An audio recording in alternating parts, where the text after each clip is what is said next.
Naghahanap ko yung ayan, papakantayin natin siya para sa 5 kilos na bigas. Excited daw siya eh. Magti-tiktok pa nga raw siya dito eh. Sa Delex.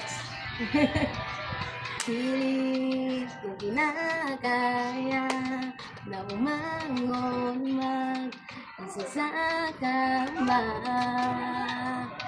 Kahit ginawa ko na tubig ang alak, di tumatama. Kung sakali mang magbago ang isip mo, ako'y lagi lamang nasa gilid mo. Kaso nga lang kahit na anong pilit ko, ako'y di mo na makita. Singer pala.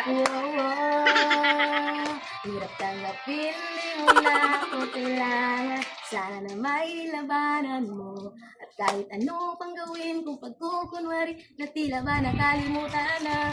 Ayoko pang mawalan ng pag-asa. Mga mata mo'y nasilayan ko. At kahit ano pang gawin kung pagkukunwari na tila ba nakalimutan na. Kalimutan ka. 5 kilos sa bigas siya. Easy 5 kilos sa bigas. Okay, scratchin natin siya. Okay. O, pipili ka. Yung cake. Murulawa yung cake. O, diba? May pansain na ako mo. Baka may shoutout ka. O, shoutout nga sa Delex sa mga kaibigan ko tulog pa.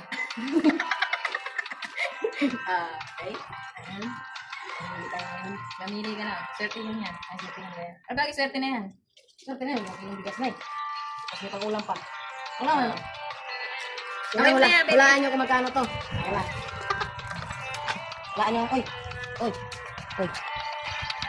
Ano ba to? 200. Pambili nga ng baboy. 200 po. Pambiling baboy. O, diba? Ay, bigas na ako. May ulam pa ako mamaya. Ang bibili mo dyan? Baboy. Alagay 100. Tapos repolyo.